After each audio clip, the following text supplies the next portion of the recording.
السلام علیکم. ہم ناول سٹارٹ کرتے ہیں. حالم جو کہ بہت خوبصورت ناول ہے. اس کی نیکسٹ ایپیسوڈ ہم سٹارٹ کر رہے ہیں.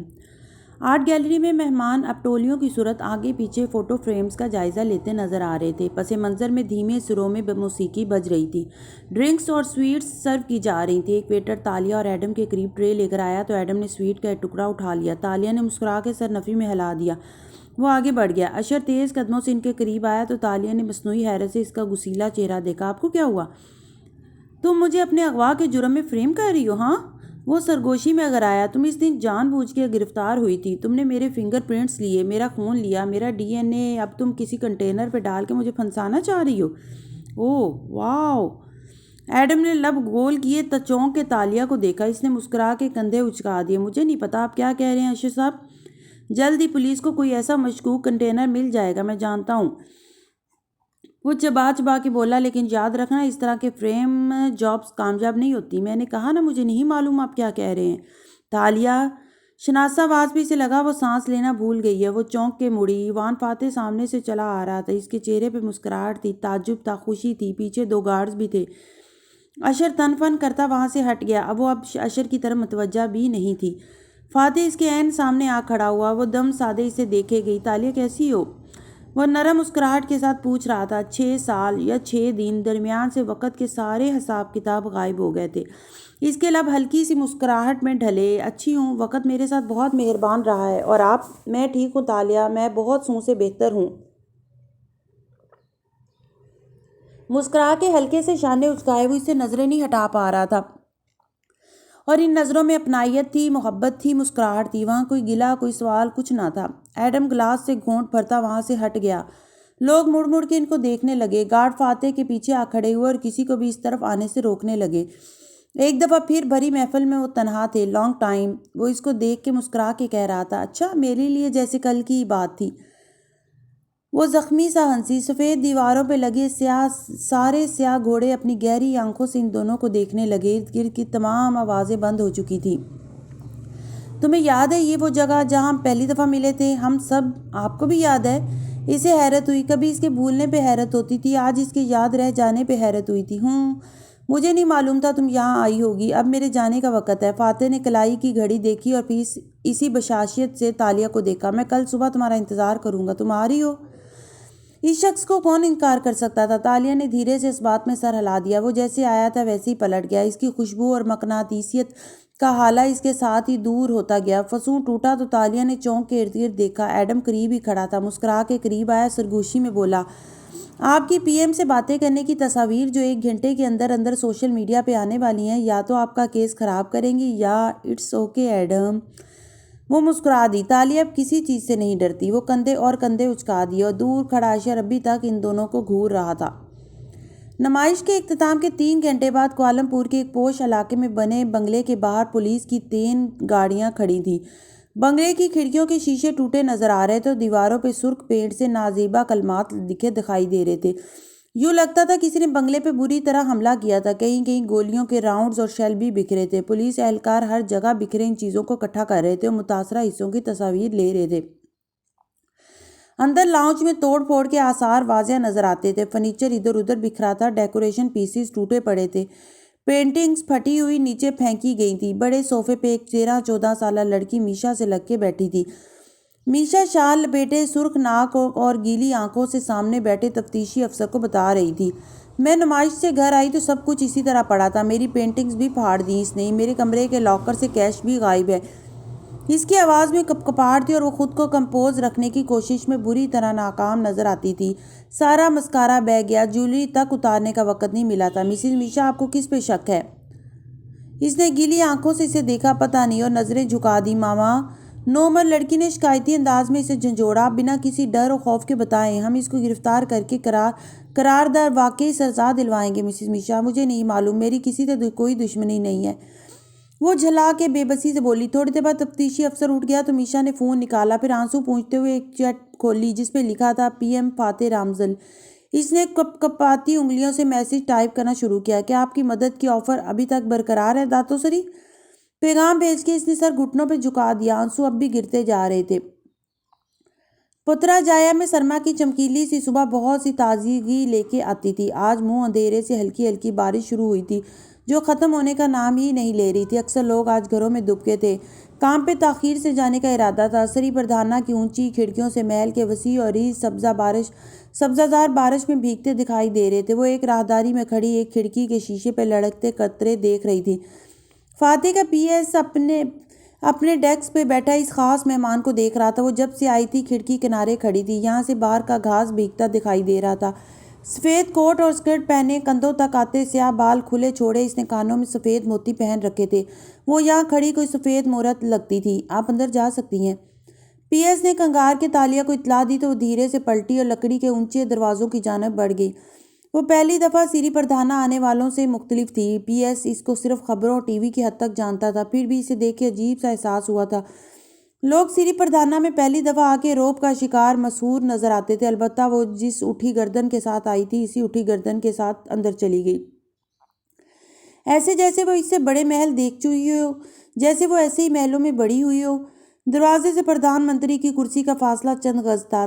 تالیہ نے اندر قدم رکھا تو فاتح بے اختیار اپنی کرسی سے اٹھا۔ ویلکم بیک، وہ مسکرا کے بولا۔ وہ دونوں ایک دوسرے کو دیکھ رہے تھے۔ تالیہ نے قدم اس کی طرف بڑھائے، ہر قدم کے ساتھ زمین جیسے لپیٹی جا رہی تھی۔ ماضی ایک فلم کی طرح نظروں کے سامنے گھومنے لگا۔ تنگو کامل کی نوکرانی بن کے اس نے فاتح کو جو پہلی دفعہ جوس پیش کیا تھا، ایک قدم۔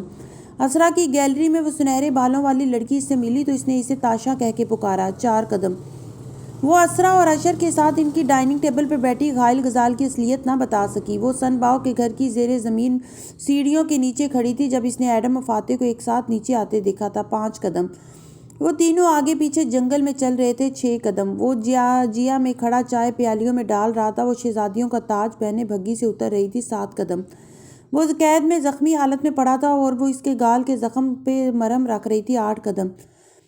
وہ اسے بھول چکا تھا اور وہ اس کی چیف آف سٹاف بنی اس کے لیے کافی کے مگ بھاگتی ہوئی لا رہی تھی، 9 قدم۔ وہ اس کے آفس میں کھڑی اسے بتا رہی تھی کہ وہ استعفیٰ دے رہی ہے کیونکہ وہ دوسرے سیاستدانوں جیسا نکلا ہے۔ وہ دونوں یان صوفوں کے کنویں پہ بیٹھے تھے اور اس نے بالوں میں پھول لٹکا رکھا تھا، 10 قدم۔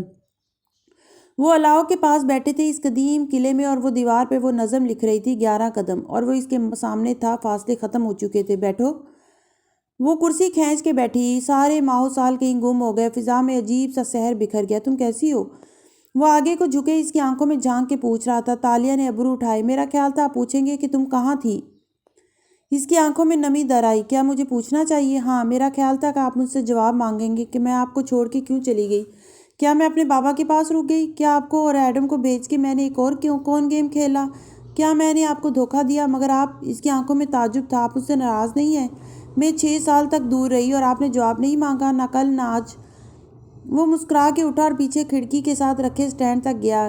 کھڑکی پوری دیوار جتنی اونچی تھی، اس کے پردے کھلے تھے اور اس کے پار بارش میں بھیگتا سبزہ زار دکھائی دے رہا تھا۔ وہ تالیہ کی طرف پشت کیے بوتل سے پانی چائے کی برقی کیتلی میں انڈیلنے لگا۔ مجھے نہیں معلوم اس روز تمہارے ساتھ کیا ہوا تھا تالیہ، میں صرف یہ جانتا ہوں کہ میرے ساتھ کیا ہوا تھا۔ میں نے سنا کہ ایڈم تمہیں پکار رہا ہے کہ نیچے آؤ، لیکن جب میں نے پلٹ کے دیکھا تو ایڈم حیرت سے پیچھے دیکھ رہا تھا جہاں صرف اندھیرا تھا۔ ہم دونوں پیچھے کو پلٹے لیکن دروازہ ایک سیاہ دیوار میں بدل چکا تھا، پیچھے کا راستہ ختم ہو چکا تھا۔ میں واپس مڑا تو دیکھا سامنے ایک اور دروازہ تھا، نہ اس دفعہ کوئی دریا تھا نہ بارش۔ وہ چابی جو یان صوفوں نے بنائی تھی وہ عجیب سی تھی۔ میں نے آگے کا دروازہ کھولا تو ہم جونکر اسٹریٹ پہ نکل آئے تھے، تم ہمارے ساتھ نہیں تھی اور میں زخمی تھا۔ وہ گردن چکائے اب کیتلی پہ ٹائمر سیٹ کر رہا تھا، بٹن دبا کے وہ اس کی طرف مڑا اور سٹینڈ سے ٹیک لگائے ہتھیلیاں دونوں اطراف میں میز پہ جمائے اس کو دیکھ کے کہنے لگا، میں زیادہ دیر ہوش میں نہیں رہ سکا۔ ایڈم کہاں گیا مجھے معلوم نہیں ہو سکا، لیکن جب میں ہسپتال میں جاگا تو اشر میرے ساتھ تھا۔ میں نے تمہارے بارے میں دریافت کیا لیکن کسی نے تمہیں نہیں دیکھا تھا۔ ایڈم کے بارے میں سنا کہ وہ ٹراما سینٹر میں ہے، اس کی یادداشت کھو گئی ہے۔ میں 1-2 دفعہ اسے ملنے گیا لیکن وہ مجھے نہیں پہچانتا تھا۔ اس کا ذہن اس دن تک واپس چلا گیا تھا جب وہ میرا باڈی میں گارڈ تھا۔ میں نے اسے زیادہ تنگ نہیں کیا اور واپس اپنی زندگی میں چلا گیا۔ آپ نے استعفیٰ واپس لے لیا؟ اس نے آنسوؤں کا گولا بدک نگلا۔ ہاں، لیکن میں ہر چیز سے بددل ہو گیا تھا۔ چند ماہ تک ہر روز سونے سے پہلے میں سوچا کرتا تھا کہ تالیہ نے ایسا کیوں کیا، وہ کیوں واپس نہیں آئی؟ کیا اس نے یہ جان بوجھ کے کیا؟ کیتلی کی گھنٹی بجی تو وہ مڑا اور کیبنٹ سے 2 مگ نکال کے رکھے، پھر کیتلی اٹھائی، اس کے اندر پانی گرم ابل رہا تھا۔ وہ کھڑکی کے باہر ٹھنڈا پانی برس رہا تھا۔ میں نے ذوالکفلی کو ڈھونڈنا چاہا، وہ نہیں ملا۔ میں نے شکار بازوں کو تلاشا، شاید کوئی تمہیں اس دنیا سے واپس لے آئے۔ میرا خیال تھا تم وہاں پھنس گئی تھی۔ چند ماہ تک میں خود فراموشی کی حالت میں رہا، میرا کیریئر متاثر ہوا، دوسرے لوگ میری کرسی پہ نظر رکھنے لگے۔ تب مجھے تم سے گلے بھی تھے اور شکایات بھی۔ تب تم واپس آ جاتی تو شاید میں حساب مانگتا۔ وہ اب گرم ابلتی دھار مگ میں انڈیل رہا تھا، گردن جھکی تھی اور الفاظ ٹھہر ٹھہر کے لبوں سے نکل رہے تھے۔ لیکن تالیہ، انسان کو معلوم بھی نہیں ہوتا، ایک روز وہ نیند سے جاگتا ہے تو اسے احساس ہوتا ہے کہ اس نے اپنے دکھ کو ہرا دیا ہے، وہ غم اس کے دل کو اب نہیں کاٹ رہا۔ انسان نیند سے جاگتا ہے اور اسے ایک دم سے اس مل جاتا ہے، غم کو کنارہ مل جاتا ہے۔ اس نے ٹی بیگ کپ میں ڈالا، پانی کا رنگ تیزی سے سنہرا ہونے لگا۔ میں ایک صبح اٹھا اور مجھے احساس ہوا کہ تم نے وہ جان بوجھ کے نہیں کیا تھا۔ میں تمہیں جانتا تھا، تم کسی مسئلے میں گرفتار ہو گئی ہوگی، تمہارے بابا کی کوئی سازش، کوئی وقت کا چکر۔ یہ قسمت تھی اور مجھے اسے قبول کرنا تھا۔ دوسرے مگ میں اس نے چائے کی ڈال کے کیتلی رکھی، پھر چینی کے کیوبز دونوں مگز میں ڈالے، پھر انہیں اٹھائے، اس کے سامنے آیا، اس کا مگ رکھا اور اپنے لیے واپس اپنی کرسی میں بیٹھا۔ ان 6 سالوں میں کوئی دن ایسا نہیں گزرا جب مجھے تمہارا خیال نہ آیا، اور میں ہمیشہ تمہاری خیریت کا سوچتا تھا۔ تم اس دنیا میں ہو یا اس دنیا میں، میری دعا تھی کہ تم ٹھیک رہو۔ کل تم سے ملنے سے پہلے تک میری ذہن میں واقعی سوالات تھے، لیکن اب نہیں ہے۔ کیوں؟ کل مجھے دیکھ کے کیا لگا آپ کو؟ دونوں مگ میز میں یوں رکھے کہ ان کی اڑتی بھاپ ان دونوں کے درمیان بار بار حائل ہو جاتی تھی۔ وہ اس سوال پہ مسکرا دیا۔ میں نے پچھلے 6 سال تمہاری ہر بات پہ غور کیا ہے، ہر کون، ہر حرکت جو تم نے میرے سامنے کی، یہاں تک کہ مجھے تمہارے چہرے کا ایک ایک تاثر یاد ہوتا گیا۔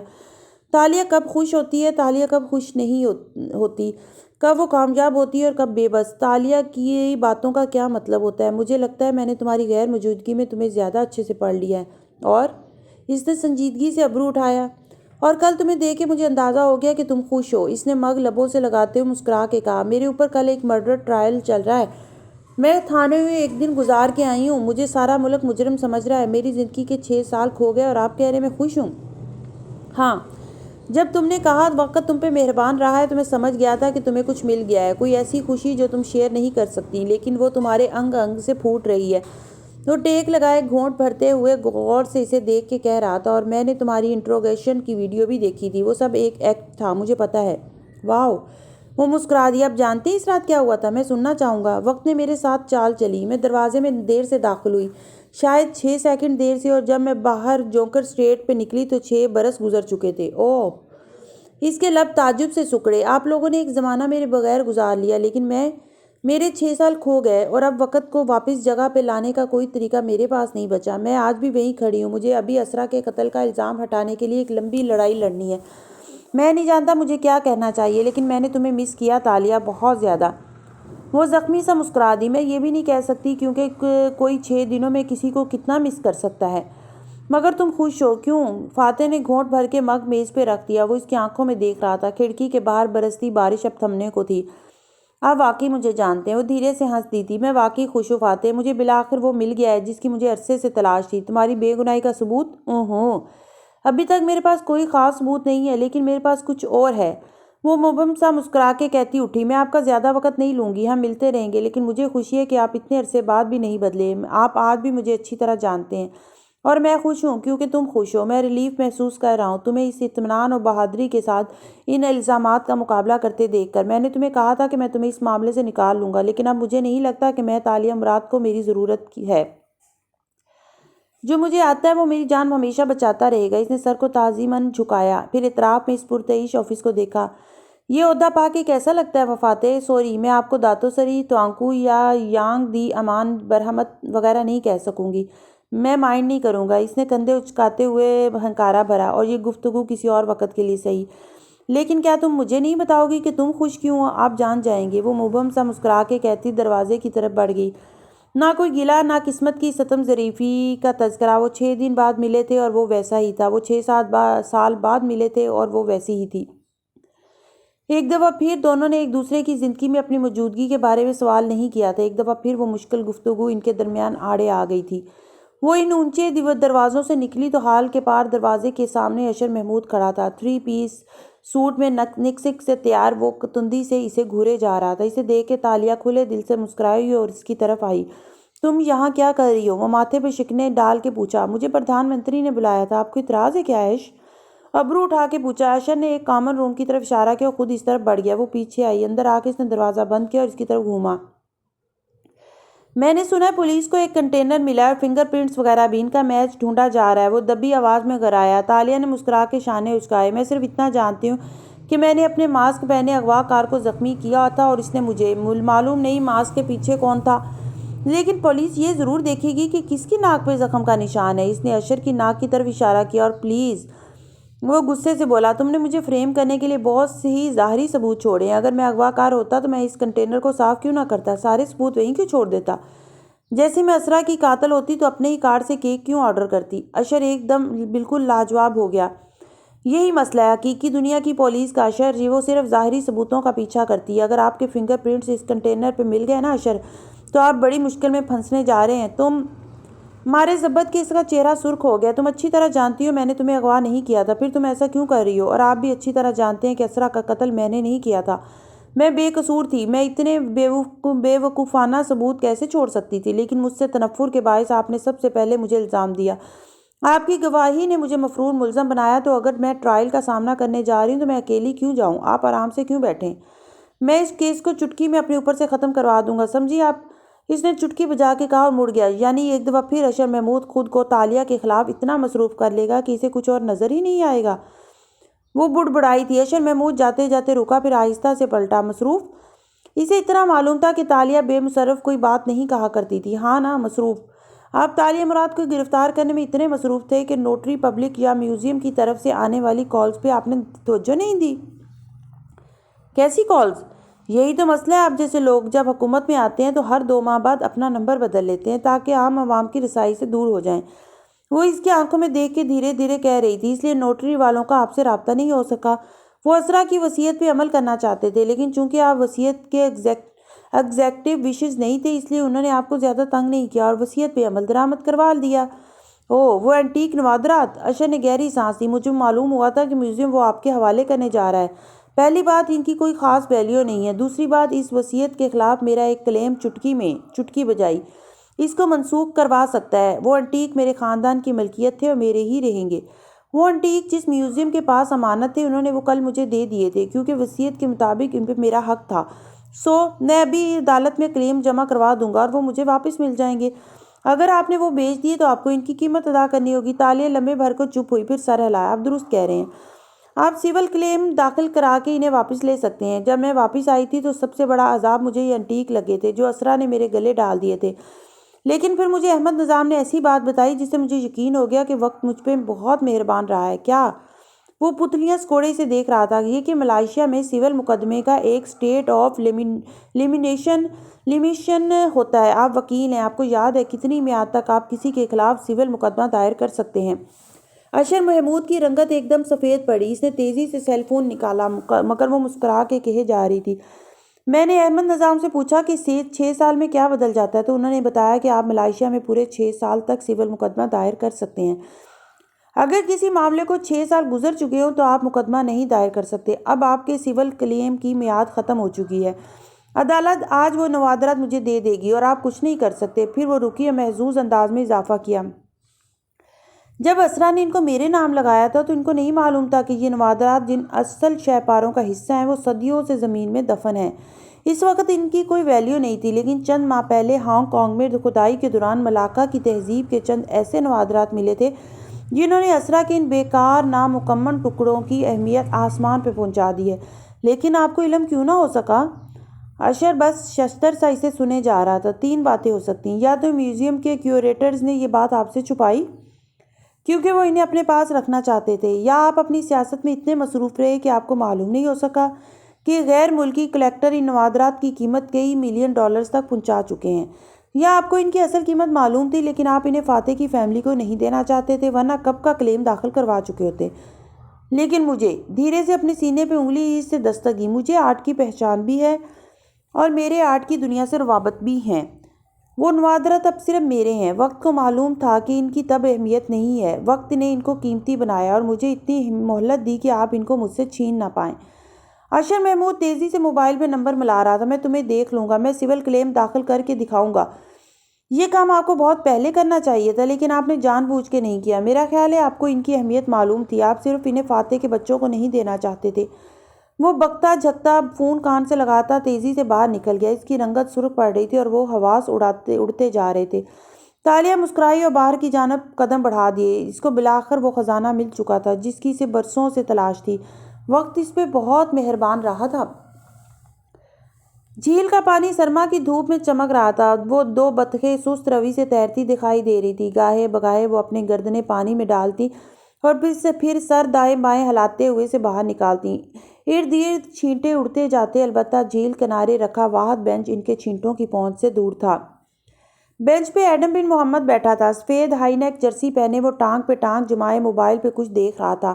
ایڈم کی پشت پہ تالیہ بنا آواز کے قدم اٹھاتی آئی، دھیرے سے سفید ہیٹ اتارا اور اس کے ساتھ بینچ پہ رکھا تو وہ چونکا، پلٹ کے دیکھا، پھر رسمی سا مسکرایا۔ آپ کا ٹیکسٹ کافی دلچسپ تھا، آپ نے لکھا کہ آپ کے ہاتھ خزانہ لگ گیا ہے۔ وہ مبہم سا مسکراتی ہوئی آگے آئی اور اس کے ساتھ بیٹھی۔ دونوں کا چہرہ اب جھیل کی طرف تھا، ان کے درمیان سفید ہیٹ رکھا تھا۔ مجھے یہ بھی معلوم ہوا ہے کہ آج اسرا محمود کی وصیت کردہ نوادرات آپ کو تفویض کر دیے گئے ہیں۔ تالیہ نے گردن موڑ کے اسے دیکھا، اس کی مسکراتی آنکھوں میں ڈوبتے سورج کا عکس تھا۔ اپنی معلومات اپ ڈیٹ کر لیں، میں نوٹری پبلک سے آ رہی ہوں۔ نہ صرف نوادرات مجھے مل گئے بلکہ میں نے انہیں موقع پہ فروخت بھی کر دیا ہے۔ اتنی جلدی گاہک کیسے مل گیا آپ کو؟ میں اتنے دن سے گاہک کی تو تلاش کر رہی تھی تاکہ وصیت پہ عمل درآمد ہوتے ساتھ ہی سیل مکمل کر دوں۔ مجھے میری رقم مل چکی ہے، نوادرات اپنے نئے مالکوں کے پاس پہنچ چکے ہیں، اب مجھے ان کے چوری ہونے کا ڈر بھی نہیں ہے۔ دلچسپ، 6 سال کی قانونی میعاد نے آپ کو بچا لیا۔ کیا آپ اسی لیے 6 سال بعد واپس آئی ہیں تاکہ آپ ان نوادرات کو حاصل کر لیں؟ ایڈم نے نوٹ بک نکالی اور گھٹنے پہ اس کو رکھ کے کچھ لکھنے لگا۔ میں جانتی تھی آپ یہ سوچیں گے، بلکہ عدالت بھی یہ سوچے گی۔ احمد نظام نے بھی یہی کہا تھا، لیکن مجھے پرواہ نہیں، میں بس یہ چاہتی تھی کہ اشر محمود کو اس بارے میں کم سے کم معلوم ہو، اور ایسا ہی ہوا۔ معلوم ہونے کے باوجود بھی وہ کچھ نہیں کر سکتا تھا، لیکن اسے مزہ نہ آتا۔ اب وہ مسکرا کے جھیل کے پانی کو دیکھ رہی تھی۔ کیا میں اس وقت کوالالمپور کی امیر ترین خواتین میں سے ایک کے ساتھ بیٹھا ہوں؟ وہ مسکرا کے پوچھنے لگا۔ میں آج فاتح سے ملی۔ وہ اس کا سوال نظر انداز کر کے دور تیرتی ہوئی بطخوں کو دیکھ کے بولی، گڈ۔ اور کیا نتیجہ نکلا اس ملاقات کا؟ وہ لکھتے ہوئے پوچھ رہا تھا۔ ان کی زندگی میں میری جگہ نہیں ہے، وہ اداسی سے بولی، حالانکہ وہ میرے ساتھ بہت مہربانی سے پیش آئے، وہ مجھے دیکھ کے خوش بھی ہوئے، لیکن ایڈم، انسان کو پتہ بھی نہیں چلتا اس کی جگہ کسی کی زندگی سے وقت کے ساتھ کتنی آسانی سے ختم ہو جاتی ہے نا؟ کیا میں یہ بھی لکھ دوں؟ اس نے رسمی انداز میں پوچھا۔ وہ چہرہ موڑ کے بس اس کو دیکھنے لگی۔ آپ ہماری زندگی کا اتنا اہم حصہ تھے اور اب آپ پوچھ رہے ہیں کہ کیا آپ یہ لکھ دیں؟ اس کے انداز میں گلہ تھا۔ ایڈم نے گہری سانس لی۔ مس مراد، میں اس بارے میں کیا کہہ سکتا ہوں؟ میری یادداشت میرے ہاتھ میں نہیں ہے۔ اس کا چہرہ سپاٹ سا تھا، جیسے کسی ایسے اجنبی کا ہوتا ہے جسے کام کے باعث کچھ وقت ایک اجنبی کے ساتھ گزارنا پڑے، شائستہ، مہذب، پیشہ ورانہ لیکن اجنبی رویہ۔ اچھا ہوا آپ کو یاد نہیں ہے، ورنہ میرے اور آپ کے درمیان ایک تکلیف دہ یاد تھی جس کے بارے میں ہم کبھی بات نہیں کرنا چاہتے تھے۔ اچھا، کیسی یاد؟ اس کے انداز میں معمولی سی دلچسپی در آئی۔ وہ دونوں ایک دوسرے کو دیکھ رہے تھے اور جھیل ان کے سامنے پرسکون سی بہتی ان کو تک رہی تھی۔ بطخیں اب تیرتی ہوئی دور جا رہی تھیں۔ تالیہ چند لمحے اس کو دیکھتی رہی، پھر مسکرا کے سر جھٹک دیا، کچھ نہیں۔ ظاہر ہے اب میں اصرار کروں گا کہ آپ مجھے بتائیں، میری وجہ سے آپ کے چوزے کھوئے تھے نا؟ آپ مجھے ان کے لیے مورل الزام ٹھہراتے تھے۔ وہ نم آنکھوں سے مسکرا کے بولی۔ تو ایڈم نے پتلیاں سکوڑ کے اس کا چہرہ دیکھا۔ آپ نے یہ بات گھڑی ہے، ورنہ میں اپنے چوزوں کی موت پہ یوں کسی کو مورل الزام نہیں ٹھہرا سکتا۔ وہ ہلکا سا ہنس کے واپس ڈائری پہ کچھ لکھنے لگا۔ بس یہی چیز، اسی کا میں انتظار کر رہی تھی۔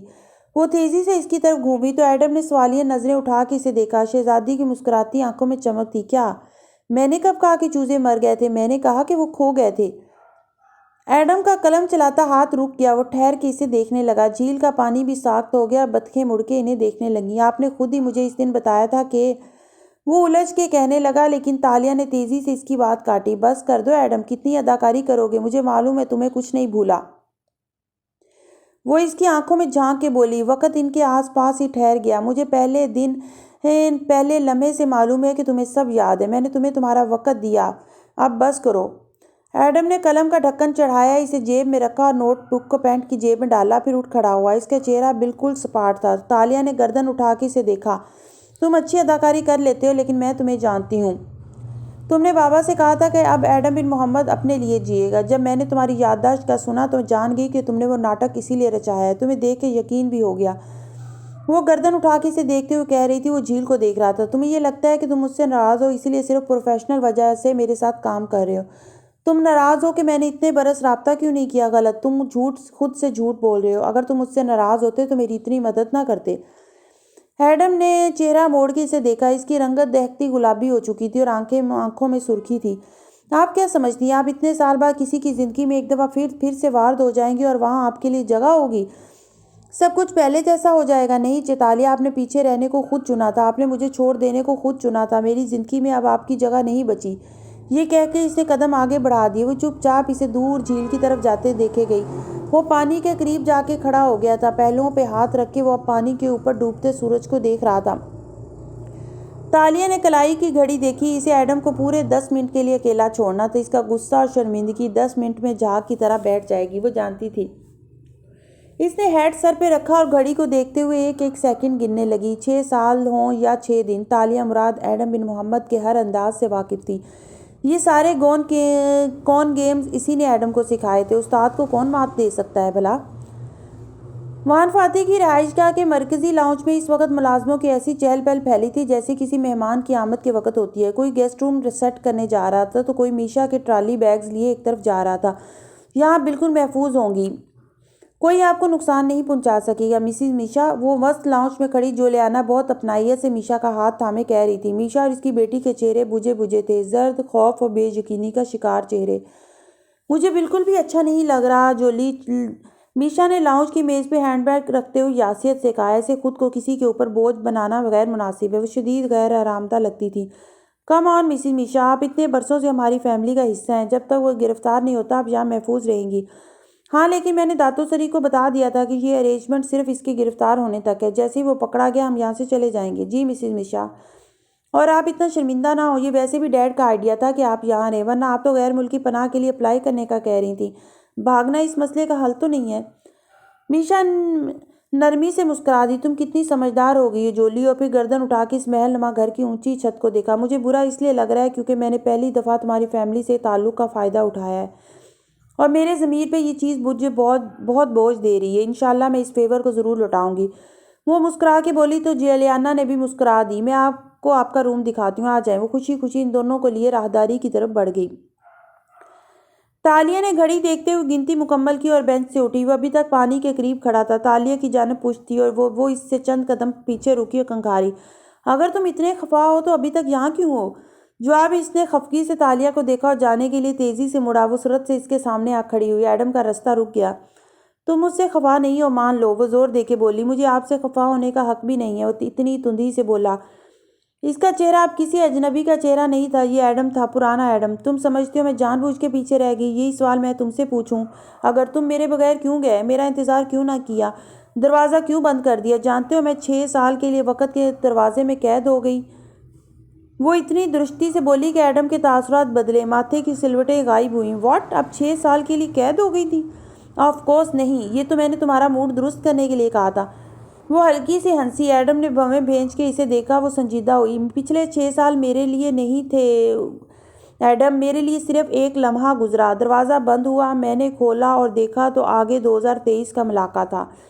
وقت آگے بڑھ گیا اور میں پیچھے رہ گئی۔ ایڈم کے شانے ڈھلک گئے۔ وہ بس چنبے سے اسے دیکھے گیا۔ سوچ رہے ہو کہ اب کس بات پہ خفگی ظاہر کرو جبکہ تمہارے پاس تو وجہ ہی نہیں بچی؟ مجھے کیا معلوم کہ آپ سچ کہہ رہی ہیں یا نہیں؟ اس نے آواز کو خفا بنانے کی کوشش کی، ماتھے کو پھر سے شکن آلود کرنا چاہا۔ آؤ کافی پیتے ہیں۔ اس نے ہیڈ ترچھا کیا، اسے چلنے کا اشارہ کیا۔ وہ اسی خفا شکل کے ساتھ اس کے ساتھ چل دیا۔ پیچھے گھاس پہ ایک واکنگ ٹریک بنا تھا، دونوں اس پہ چلتے چلتے آگے آئے۔ دونوں کے بیچ درختوں کے بیچ خاموشی سے چند موڑ کاٹے، یہاں تک کہ سوپ اور کافی کے کارٹ دکھائی دینے لگے۔ وہ دونوں ایک کارٹ کے پاس رکے۔ تالیہ نے ہیٹ اتار کے کارٹ کے ایک ہک سے لٹکایا اور سیلز مین کو 2 نوٹ پکڑائے۔ کافی کا آرڈر دینے کے بعد وہ اس کی طرف گھومی۔ کیسے گزرے تمہارے 6 سال؟ وقت آپ کے لیے واقعی نہیں گزرا؟ وہ ابھی تک مشکوک نظروں سے اسے دیکھ رہا تھا۔ تالیہ نے کندھے اچکائے۔ میں ایک دفعہ تمہیں بتا چکی ہوں، تمہیں یقین بھی آ چکا ہے۔ اب تم بتاؤ کہ تم نے ایسا کیوں کیا؟ یادداشت والا ناٹک۔ ایڈم نے جیبوں میں ہاتھ ڈالے، کندھے جھٹکے اور دور نظر آتی جھیل کی طرف دیکھتے ہوئے کہنے لگا، یہ آسان تھا، جھوٹ بولنا، ماضی سے بھاگنا۔ چاہے آپ ہمارے ساتھ آتی چاہے نہ آتی، میں نے مراد راجہ کی قید میں یہ فیصلہ کر لیا تھا کہ میں یادداشت کھونے کی اداکاری کروں گا۔ مجھے آپ کی کہانی سے نکلنا تھا، اپنی کہانی اثر نو لکھنی تھی، اپنے آپ کو اس سب سے نکالنا تھا کہ اس طرح تکلیف کم ہو جاتی ہے۔ پتہ نہیں، اس نے سیلز مین سے کافی کے کپ پکڑے، پھر ایک کپ تالیہ کو تھمایا۔ دونوں ایک دفعہ پھر پتھریلی روش پہ چلنے لگے۔ سورج اب ڈوب رہا تھا اور جامنی اندھیرا چھا رہا تھا، لیکن یوں حالات آسان ہو گئے۔ پولیس نے آپ کی وجہ سے تنگ کرنا چھوڑ دیا۔ وہ لوگ جو میری جان کے دشمن بنے ہوئے تھے، انہوں نے بھی میرا پیچھا چھوڑ دیا۔ میری یادداشت کھونے کی کہانی نے مجھے مزید پاپولر کر دیا۔ مجھے ایک شو مل گیا جہاں میں اس بارے میں بات کیا کرتا تھا کہ کیسے میں نیند سے جاگا تو میں ایک سیلیبریٹی اور 2 کتابوں کا مصنف تھا۔ چند لوگوں نے اس بات سے فائدہ اٹھانے کی کوشش کی، میں نے انہیں فائدہ اٹھانے دیا، پھر ان کی دھوکہ دہی کو ثبوتوں کے ساتھ بے نقاب کر دیا۔ یوں میرا شو مزید ترقی کر گیا۔ پولیس، میڈیا، عوام سب نے میری بات مان لی اور فاتح، انہوں نے مجھ سے تعلق ختم کر لیا اور میں نے ان سے۔ گو کہ مجھے یقین ہے ان کو کبھی یقین نہیں آیا، لیکن وہ اس بات کا اعتراف نہیں کریں گے۔ اور کیسا رہا یہ سارا کون گیم کھیل کے؟ کلین سلیٹ کے کسے بری لگتی ہے خود کو ایسے ظاہر کرنا جیسے نیا دنیا میں آیا ہوں، یعنی کہ شہرت کی دنیا میں۔ میں نے اثر نو اپنی کہانی لکھی، نئے دوست بنائے، سب کچھ نئے سرے سے کیا، لیکن سکون وہ نہیں ملا۔ شاید وہ انسانوں کے لیے اس دنیا میں لکھا ہی نہیں گیا۔ وہ کافی پیتے ہوئے قدم اٹھا رہا تھا۔ مجھے پہلے ہی دن بتا کیوں نہیں دیا؟ اور میں جانتی ہوں جب میں تمہارے گھر آئی تھی تو تم نے کیا کیا تھا؟ کیا کیا تھا؟ اس نے حیرت سے پوچھا۔ تم نے راہداری میں لگے کیمرے سے مجھے دیکھ لیا تھا۔ تم نے اپنی سیکرٹری کو کال کی، اسے کہا کہ وہ لفٹ سے اوپر آئے اور ہاتھ میں موجود چیزیں گرا دے، پھر تم باہر نکلو گے اور اس سے اونچی آواز میں باتیں کرو گے۔ تم چاہتے تھے کہ میں وہ سب سن کے تمہاری یادداشت والی کہانی پہ یقین کر لوں۔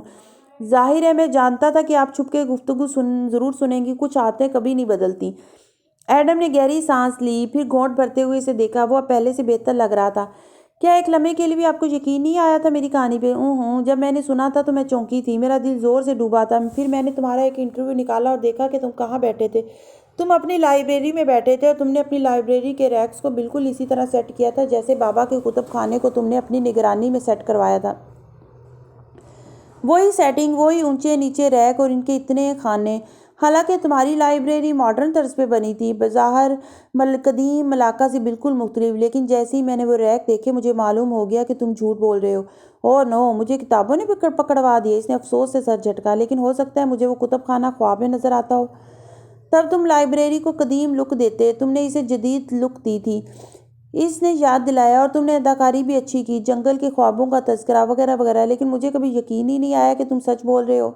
پھر آپ نے ظاہر کیا کہ آپ نے میرا یقین کر لیا۔ وقت کے سوال حل کر لو ایڈم، وغیرہ وغیرہ۔ ایڈم نے مسکرا کے سر جھٹکا۔ اس کی شرمندگی کم ہوتی جا رہی تھی، یا شاید آپ مجھے جانتی تھی۔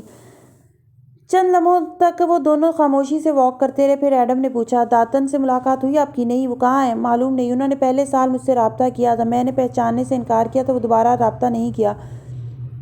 وہ مغمومیت سے بولا، پھر چونکا اور رک گیا۔ تالیہ بھی ساتھ ہی رکی۔ ایک منٹ، آپ نے کہا میں میشا کو جانتا ہوں، ہم مل چکے ہیں اور مجھے یاد نہیں ہے۔ چونکہ آپ جانتی ہیں کہ مجھے سب یاد ہے تو بتائیں، میں اس عورت سے کبھی نہیں ملا۔ تالیہ نے افسوس سے اس کو دیکھ کے نفی میں سر ہلایا۔ تم نے واقعی اس کو نہیں پہچانا؟ نہیں، میں اسے کیسے پہچان سکتا ہوں؟ وہ آکتن الجھ کے بولا۔ او ایڈم، وہ گہری سانس لے کر بولی، تم اس سے ملے تھے 6.5 سال پہلے اسرا کی گیلری میں۔ وہ ایک پینٹنگ خریدنے آئی تھی اور تم نے راہداری میں روک کے کچھ کہا تھا۔ میں نے اسے کیا کہا تھا؟ یہی کہ وہ تنگو کامل کی ملازمہ ہے۔ ایڈم بن محمد بالکل ساخت ہو گیا۔ میں نے وہ آپ سے کہا تھا؟ نہیں، تم نے وہ ایک آرٹسٹ، سوشلائٹ، امیر عورت سے کہا تھا جو کے ایل میں جانی پہچانی تھی، جس کے بال سنہری تھے اور وہ وان فاتح کی فیملی سے تعلقات بنانے کی کوشش کر رہی تھی۔ ایڈم کا اوپر کا سانس اوپر نیچے کا نیچے رہ گیا۔ جھیل کنارے سارے پارک میں موت کا سناٹا چھا گیا۔ میشا تاج کون؟ آرٹسٹ ہے؟ بالکل، وہ کاپی کیٹ ہے۔ اس کی شکل دیکھو، 6 سال پہلے میں ایسے ہی لگا کرتی تھی۔ اس کے بال، اس کا منی کوٹ، ہیٹ، نگینوں والے زیورات، آرٹ میں دلچسپی، ایک ظالم اسٹاکر، ایکس ہسبینڈ۔ وہ فاتح کے ایک فیملی ممبر کے ذریعے اس کے گھر میں داخل ہونے کی کوشش۔ وہ تالیہ مراد ہے، وہ 6 سال پہلے کی تالیہ مراد ہے۔ وہ دم سادے سے دیکھ رہا تھا۔ اور حیرت ہے تم نے اسے نہیں پہچانا؟ فاتح نے بھی نہیں۔ اتنے برس جو گزر چکے ہیں، تم دونوں نے تالیہ کو بھلا دیا، لیکن کوئی ہے جس نے تالیہ مراد کو نہیں بھلایا۔ کوئی ہے ایڈم جو ہم تینوں کو جانتا ہے۔ تم نے دیکھا وہ لڑکی کیا فوٹوگراف کرتی ہے؟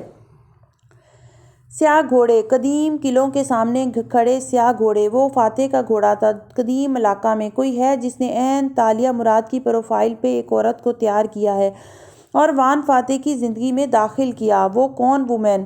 میشا تاج آج ایک کون وومن ہے؟ ایڈم نے ماتھے کو چھوا۔ وہ ششدر رہ گیا تھا۔ بالکل، اور وہ کون وومن مجھے دیکھ کے پریشان ہو گئی ہے۔ وہ فاتح کے قریب رہ کے جو بھی کرنا چاہ رہی ہے وہ اس میں تیزی لے آئے گی۔ میری موجودگی سے اس کو خطرہ ہے۔ آپ جانتی ہیں اسے کس نے بھیجا ہے؟ نہیں، میں اس عورت کو بھی نہیں جانتی، لیکن وہ یا تو اس کے پیچھے جو بھی ہے، اس نے تالیہ مراد کا اچھی طرح مطالعہ کیا ہے اور اسے ہمارے قدیم علاقہ کے بارے میں بھی علم ہے۔ اس نے تالیہ کے عکس پہ میشا کو بنایا ہے۔ وان فاتح نے اس کو اپنے قریب جگہ اس لیے دی ہے کیونکہ وہ اس میں مجھے دیکھتے ہیں اور وہ خود بھی اس بات سے واقف نہیں ہیں۔ مجھے اور تمہیں ایڈم بن محمد صرف میری بے گناہی نے نہیں ثابت کرنی، بلکہ ہمیں وان فاتح کو اس عورت سے بھی محفوظ کرنا ہے جو ہمیں کرنا آتا ہے۔ اس سے ہم نے پھر سے اپنی جان بچانی ہے۔ اس نے کافی کا گھونٹ بھرا اور روش پہ چلنے لگی۔ ایڈم سائیں سائیں کرتے دماغ کے ساتھ اس کے ساتھ چل دیا۔ وہ جانتا تھا تالیہ کے پاس پلان ہوگا۔ تالیہ کے پاس ہمیشہ پلان ہوتا ہے۔ حالم اس نے خواب میں دیکھا، نیم اندھیرے میں ڈوبی گلی ویران پڑی ہے۔ اکا دکا اسٹریٹ پولز کی روشنی میں چند کچرے کے کین نظر آ رہے ہیں۔ گلی کے سرے پہ ایک مین ہول کا ڈھکن کھلا پڑا ہے۔ وہ دھیرے دھیرے قدم اٹھاتی اس کے قریب جاتی ہے۔ ڈھکن کے ساتھ کچھ زرد سا چمکتا ہوا نظر آ رہا ہے۔ تالیہ کے قدم اس کے ساتھ رکتے ہیں۔ وہ جھک کے اس شے کو اٹھاتی ہے۔ اسٹریٹ لیمپ کی روشنی میں وہ پتلیاں سکوڑ کے اسے غور دیکھتی ہے۔ وہ سفید رنگ کا خط کا لفافہ ہے اور اس پہ قدیم جاوی رسم الخط میں تحریر ہے، پتری تاشا بنت مراد کے نام۔ نیچے شاہی مہر ہے اور خط بھیجنے کی تاریخ 563 برس پہلے کی تاریخ۔ کسی جانور کے رونے کی آواز اس کی سماعت سے ٹکراتی ہے۔ وہ چونک کے سر اٹھاتی ہے اور تاریک گلی کے سرے پہ ایک سفید ہرن کھڑا ہے۔ اس کی بڑی بڑی سبز آنکھیں تالیہ پہ جمی ہیں۔ اس کے منہ سے خون کے قطرے ٹپک رہے ہیں۔ وہ تالیہ کو دیکھتے ہوئے پلٹ جاتا ہے۔ وہ اس کے پیچھے جانے لگتی ہے لیکن اس کے قدم زنجیر ہو جاتے ہیں۔ ہرن رات کی دھند میں تحلیل ہو جاتا ہے جیسے کبھی وہاں تھا ہی نہیں۔ دھند ہر طرف پھیلنے لگتی ہے اور اس کی آنکھ کھل جاتی ہے۔ صبح کی دودھیا روشنی اس کے اپارٹمنٹ بلڈنگ کے شیشوں سے اندر لیونگ روم کو منور کیے ہوئے تھی۔ ایک طرف صوفے رکھے تھے، دوسری طرف اوپن کچن تھا جہاں اس وقت تالیہ مراد بیٹھی صبح کی چائے کے گھونٹ بھر رہی تھی۔ ساتھ ہی وہ مسکرا کے اپنے چھوٹے سے اپارٹمنٹ کو دیکھ رہی تھی۔ لانگ روم کی قد آدم کھڑکیوں کے نیچے سڑک پہ بہتا ٹریفک دکھائی دے رہا تھا۔ ایک نئے دن کا آغاز ہو چکا تھا۔ لوگوں کی اکثریت اپنے کاموں کے لیے روانہ ہوتی نظر آ رہی تھی۔ تالیہ مراد کے خوابوں کا سلسلہ عرصہ ہوا تھم چکا تھا، لیکن آج وہ جس خواب سے بیدار ہوئی تھی وہ نہ صرف عجیب تھا بلکہ اس نے طبیعت مکدر کر دی تھی۔ اس کے خواب پھر سے کیوں شروع ہوئے؟ اور یہ ہرن، یہ اس نے پہلے کہاں دیکھا تھا؟ اور وہ خط؟ ان سارے سوالات کے جوابات اس کو شاید کبھی نہیں ملنے تھے، لیکن اس مین ہول کو وہ پہچانتی تھی۔ یہ جونکر اسٹریٹ کا مین ہول تھا جو تالیہ مراد کی دو دنیاؤں کے درمیان پل بنا تھا۔ کیا کسی نے دوسری دنیا سے اس کے لیے خط بھیجا تھا؟ اس نے سر جھٹکا اور چائے کا گھونٹ بھرتے ہوئے ذہن بٹانے کی کوشش کرنے لگی۔ وہ پیروں تک آتے ہلکے جامنی فراک میں ملبوس تھی اور بالوں کو آدھا کیچر میں باندھ رکھا تھا۔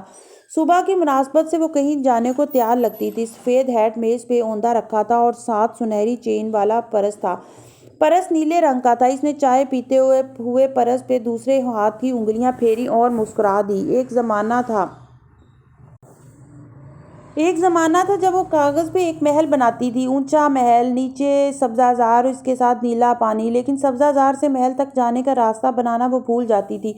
اس راستے کو تلاش کرنے میں اسے ایک لمبا وقت لگا تھا اور بالآخر وقت اس پر مہربان ہو چکا تھا۔ اس کا دھیان خواب سے ہٹ چکا تھا اور وہ وقت کی اس مہربانی کا سوچ رہی تھی جو اس کے ساتھ ہو چکی تھی۔ وقت نے چند عام سے نوادرات کی قیمت بڑھا کے انہیں خزانہ بنا ڈالا تھا اور وقت نے ہی اسرا کی وصیت منسوخ نہیں ہونے دی تھی۔ تالیہ مراد کو اس کا خزانہ بالآخر مل گیا تھا، لیکن اس خزانے کی قیمت بہت بڑی تھی۔ تھوڑی دیر بعد وہ سر پہ ہیٹ پہنے اپارٹمنٹ بلڈنگ کی لفٹ میں داخل ہو رہی تھی۔ ہال کی بتیوں میں اس کے جامنی لباس کے سفید پھول چمک رہے تھے۔ ایسے ہی پھول اس جنگل میں ہوتے تھے جہاں شاہی خاندان کی چھوٹی سی لڑکی اپنے بابا کے ساتھ تیر اندازی سیکھنے جایا کرتی تھی۔ وہ لڑکی جو محل سے نکال دی گئی تھی اب وہ ایک غریب لکڑہارے کی بیٹی تھی۔ وہ کندھے پہ چرمی تھیلا اٹھائے جنگل میں ستاروں کے ذریعے اپنے گھر کا راستہ تلاش کیا کرتی تھی۔ وہ اپنے گاؤں کو بچانے نکلی تھی۔ وقت کے ایک سفر میں سفید ہیٹ والی خوبصورت لڑکی چہرے پہ مسکراہٹ سجائے اب بلڈنگ کی لابی میں داخل ہو رہی تھی۔ اس کے ہاتھ میں پہنی انگوٹھیوں کے نگینے دن کی روشنی میں چمک رہے تھے۔ ایک انگوٹھی میں بیش قیمت زمرد جڑا تھا۔ ایسے ہی رنگ کا گھاس اس یتیم خانے کے باغ میں اگا تھا جہاں وہ گم سم سی لڑکی تنہا بیٹھی تصویریں بنایا کرتی تھی۔ اونچے محل، سبز گھاس اور نیلے پانی کی تصویریں، کبھی نہ مل سکنے والے خوابوں کی تصویریں۔ ٹیکسی اسٹینڈ کی طرف بڑھنے سے پہلے اس نے پرس سے ایک خستہ نوٹ نکالا اور بلڈنگ کے چوکیدار کو تھمایا۔ اس نوٹ نے بہت کچھ یاد کروایا تھا۔ ایسے ہی نوٹوں سے بھرا ایک بیگ تھا جسے اس لڑکی نے ڈرتے ڈرتے ایئرپورٹ پہ کھولا تھا، اور اس کی زندگی کی ساری کہانی ہی بدل گئی تھی۔ وہ ایک زرد ٹیکسی کی طرف آئی اور پتہ بتا کے پچھلی سیٹ پہ بیٹھی۔ پھر ٹیکسی کا پیلا رنگ دیکھ کے وہ اداسی سے مسکرائی۔ ایسے ہی پیلے سنہری زیورات کو وہ ہوڈ والی لڑکی KL کی گلیوں میں عورتوں سے ٹکرا کے آگے بڑھتے ہوئے مہارت سے اتار لیا کرتی تھی۔ تھوڑی دور جا کے وہ مٹھی میں دبی سنہری زیور کو اوپر فضا میں بلند کر کے دیکھتی اور مسکراتی تھی۔ ٹیکسی اب شہر کی سڑکوں پہ تیز رفتاری سے گزر رہی تھی۔ ایک دکان کے سامنے گلابی رنگ کے پھولوں کے گملے رکھے تھے۔ ان کا رنگ ایسا گلابی تھا جیسا کہ ملاکہ کی شہزادی کے کامدار لباس کا ہوا کرتا تھا۔ وہ ناخوش سی شہزادی جو وقت کی قید میں محل کے ایک ستون سے دوسرے تک بے چین سی چکر کاٹتی تھی۔ ٹیکسی اب شہر کی سڑکوں پہ تیز رفتاری سے چل رہی تھی۔ ایک دکان کے سامنے گلابی رنگ کے پھولوں کے گملے رکھے تھے۔ ان کا رنگ ایسا گلابی تھا جیسا کہ ملاکہ کی شہزادی کے کامدار لباس کا ہوا کرتا تھا۔ وہ ناخوش سی شہزادی جو وقت کی قید میں محل کے ایک ستون سے دوسرے تک بے چین سی چکر کاٹتی تھی۔ ٹیکسی سگنل پر رکی تو اس نے دیکھا فٹ پاتھ پہ ایک نوجوان کافی کا مگ اور بریف کیس تھامے تیز تیز دوڑتا دکھائی دے رہا تھا۔ اس کے مگ کا رنگ تالیہ کے اس مگ جیسا تھا جسے لیے وہ بارش میں فاتح کے پیچھے بھاگا کرتی تھی۔ ٹیکسی پھر سے چل پڑی تو اس نے بند کھڑکی کے شیشے کو دیکھا۔ شیشے کی چمک مصر کے اس دریا جیسی تھی جس کا ایک خوف زدہ اور اداس لڑکی نے بحری کروز پہ سفر کیا تھا۔ ٹیکسی منزل مقصود کے سامنے رکی تو تالیہ سیٹ بیلٹ ہٹا کے باہر نکلی۔ بیلٹ کا رنگ سرمئی تھا، ایسا ہی رنگ جونکر اسٹریٹ کی سڑک کا تھا جس کے ایک مین ہول سے چند دن پہلے وہ باہر آئی تھی۔ وقت اسے پورے دائرے میں گھما کے واپس اس کی دنیا میں لے آیا تھا، اور اس دنیا کے سارے رنگ آج صرف تالیہ مراد کی کہانی بیان کر رہے تھے۔ آگے کیا ہونے والا تھا اسے کچھ خبر نہ تھی۔ اس عمارت کی لابی کی طرف جاتے ہوئے اس نے موبائل اسکرین پہ وقت دیکھا تو سامنے چمکتی نیوز فلیش نے اس کی توجہ گھیر لی۔ وہاں تالیہ مراد کی اسرا قتل کیس میں ملوث ہونے کے بارے میں رپورٹ پیش کی جا رہی تھی۔ تالیہ مراد کے ابرو تن گئے، صبح کی تازگی اس کے موڈ سے زائل ہو گئی۔ میڈیا کا اپنا ایک ٹرائل ہوتا ہے، اس میں ملزم کو صفائی کا موقع نہیں دیا جاتا۔ سوشل مین اسٹریم میڈیا اور دونوں جگہوں پہ اس وقت تالیہ مراد کے ساتھ یہی ہو رہا تھا۔ اسرا محمود کی وصیت والی خبر بھی ان کے ہاتھ لگ چکی تھی، اور تالیہ مراد کے ہاتھ لگا خزانہ اسے مزید مجرم ثابت کر رہا تھا۔ وہ سر جھکائے افسوس سے فون اسکرین پہ انگلی پھیرتی اپنے بارے میں منفی کمنٹس پڑھتی رہی۔ اس خزانے کی ایک بھاری قیمت اس نے ادا کی تھی، لیکن مفت میں بھی کبھی کچھ ملا ہے کیا؟ یہ آخری جنگ بھی وہ ہمت سے لڑے گی۔ اس نے فون رکھا اور مطلوبہ اپارٹمنٹ کی طرف بڑھ گئی۔ میں یہاں آتے ہوئے اپنے بارے میں سوشل میڈیا پہ برے کمنٹس پڑھ رہی تھی۔ کچھ دیر بعد وہ ایڈم کے سامنے اس کی لائبریری میں بیٹھی تھی۔ جدید طرز پہ بنی اس قدیم طرز سے متاثر شدہ لائبریری کے ریکس ان دونوں کو دلچسپی سے دیکھ رہے تھے جو آمنے سامنے بیٹھے تھے۔ دونوں کے درمیان ایک میز تھی جس پہ کافی کے گرما گرم کپ اور تالیہ کا سفید ہیٹ دیگر اشیاء کے ساتھ رکھا تھا۔ آپ کو میں نے منع کیا تھا وہ منفی باتیں پڑھنے سے، ایڈم خفگی سے بولا۔ تالیہ کی بنسبت وہ سادہ ٹی شرٹ اور ٹراؤزر میں ملبوس تھا، جیسے اس کے آنے سے تھوڑی دیر پہلے جاگا ہو اور منہ پہ پانی کے چھینٹے مارے ہوں۔ ایک زمانہ تھا ایڈم جب اگر کوئی کم عقل انسان اول فول بولتا تو آس پاس بیٹھے دانا لوگ اسے جھڑک کے چپ کروا دیتے، لیکن اب وہ اداسی سے مسکرائی۔ سرخ انگوٹھی والی انگلی مسلسل کافی کپ کے دہانے پہ پھیر رہی تھی۔ اب ہر احمق اور ہر دانا انسان کو بولنے کا یکساں حق مل چکا ہے۔ ہم ایسے زمانے میں جی رہے ہیں جہاں لوگ انٹرنیٹ پہ سفید بیک گراؤنڈ پہ جعلی حروف میں لکھے کسی بھی قول کا یقین کر لیتے ہیں۔ چوبارے پہ بیٹھ کے کسی کو برا بھلا کہنا کتنا مشکل تھا پہلے ایڈم، اور آج یہی کام کی بورڈ کے پیچھے چھپ کر کرنا کتنا آسان ہے۔ Mind over metre. چیتالیہ آپ مائنڈ کرنا چھوڑ دیں تو وہ میٹر کرنا چھوڑ دیں گے۔ وہ سوئی ہوئی آنکھوں سے مسکرا کے بولا۔ اس کی اسٹڈی میں پچھلی فائلز اس بات کی گماز تھی کہ وہ رات دیر تک جاگ کے تالیہ کے کیس کا اسٹڈی کرتا رہا ہے۔ پھر بھی ہم ان باتوں برا بھلا کہنے والوں کو کیسے روک سکتے ہیں؟ وہ ایڈم کے پیچھے کھڑکی کو دیکھتے ہوئے سوچ میں گم کہہ رہی تھی۔ ہم ان کو نہیں روک سکتے، خود کو تو روک سکتے ہیں، موقع ہونے کے باوجود کسی دوسرے کو برا کہنے سے، چاہے سرے عام، چاہے کی بورڈ کے پیچھے۔ اب تم لگ رہے ہو پرانے ایڈم۔ تالیہ نے کپ اٹھاتے ہوئے مسکرا کے ایڈم کو دیکھا۔ تقریباً پرانے والے، کیونکہ کچھ تبدیلیاں ناقابل واپسی ہوتی ہیں۔ انسان میں ہر روز تبدیلی آتی ہے چیتالیہ، جو لوگ بدلتے نہیں ہیں ان سے ٹھہرے پانی کی بو آنے لگتی ہے۔ آپ بھی ایک شاہی خاندان کی چھوٹی شکاری لڑکی سے آج ایک چھوڑو اس قصے کو، میں پہلے ہی سارا راستہ یہی سوچتی آئی ہوں۔ اسے برا منہ بنا کے ایڈم کو خاموش کرا دیا۔ شاہی مورخ نے شانے اچکا دیے، پھر اپنی اسٹڈی کے ریکس کو دیکھا، افسوس سے سر جھٹکا۔ کتابوں نے مجھے پکڑوا دیا، ورنہ میں آپ کو یقین دلا چکا تھا کہ میری یادداشت چلی گئی ہے۔ ملال سے بولا تو تالیہ نے دونوں ابرو اٹھا کے اسے دیکھا۔ یعنی تم اس جھوٹ کے ساتھ خوش تھے اور ایک پرانے دوست کے مل جانے کی خوشی کا کیا؟ وہ آسان تھا۔ ایڈم نے ہلکے سے شانے اچکائے۔ خیر، چونکہ ہم دونوں جانتے ہیں کہ مسز اسرا نے خودکشی کی تھی تو اب اس بات کو ثابت کرنے کی کوشش کرتے ہیں۔ اس نے ایک فولڈر اٹھایا اور کھول کے تالیہ کے سامنے رکھا۔ میں مسز اسرا کی فنانشل ٹرانزیکشنز دیکھ رہا تھا۔ مجھے کوئی غیر معمولی پیمنٹ نہیں ملی۔ اسرا نے جس شخص سے زہر منگوایا ہوگا یا جس سے آپ کا کریڈٹ کارڈ ہیک کروایا ہوگا، اس کو پیسے کیسے دیے ہوں گے؟ ہمیں ان پیسوں کا ثبوت نہیں مل رہا۔ ہمیں ہو سکتا ہے اس کے اکاؤنٹ میں نہ بھیجے ہوں بلکہ اس کو کیش دیا ہو۔ بے شک کیش دیا ہو، لیکن کیش بینک سے نکلوایا تو ہوگا نا۔ ایسے کاموں پہ بہت خرچہ آتا ہے، اتنا کیش کوئی بھی گھر میں نہیں رکھتا۔ اور اسرا نے ان دونوں دنوں میں کوئی بھاری رقم نہیں نکلوائی۔ اب سچویشن یہ ہے کہ نہ ہم اس شخص کا کوئی سراغ حاصل کر سکتے ہیں، نہ اس کو دی جانے والی اجرت کا۔ اب ہم آپ کی بے گناہی کیسے ثابت کریں گے چیتالیہ؟ وہ فکر مند تھا۔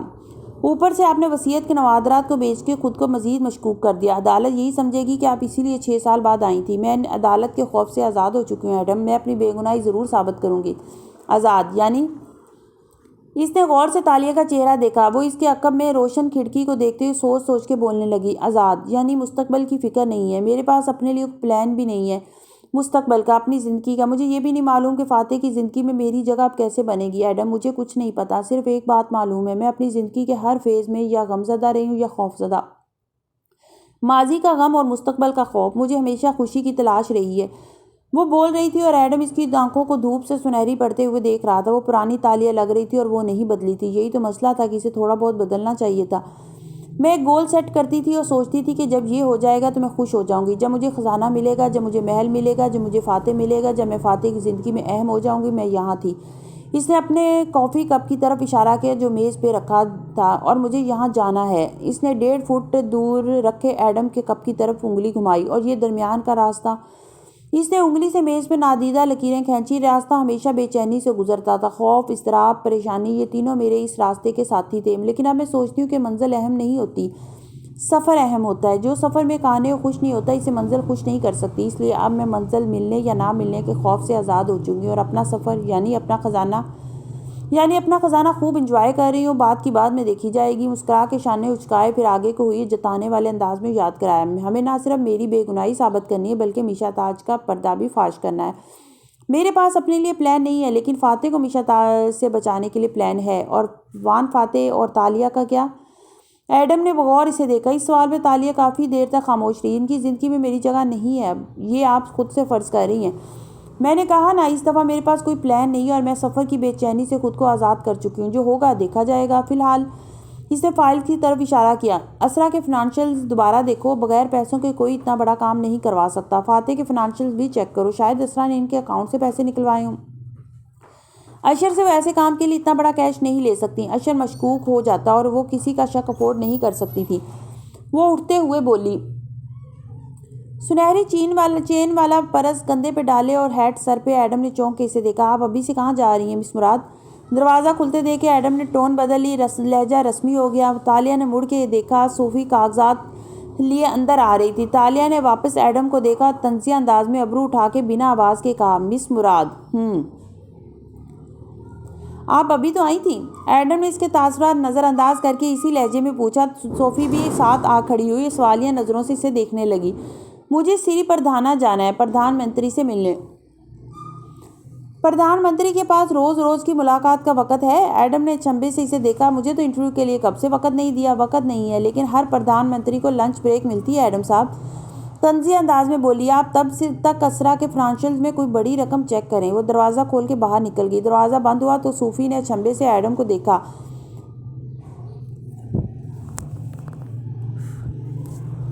آپ لوگ بڑی رقم چیک کر رہے ہیں؟ میں سمجھی غیر معمولی رقم چیک کر رہے ہیں۔ وہ لہجے کو سرسری بنا کے بولی اور خالی کپ اٹھا لیے۔ غیر معمولی رقم بڑی ہی ہوتی ہے، ایڈم نے صفحے پلٹاتے ہوئے کہا۔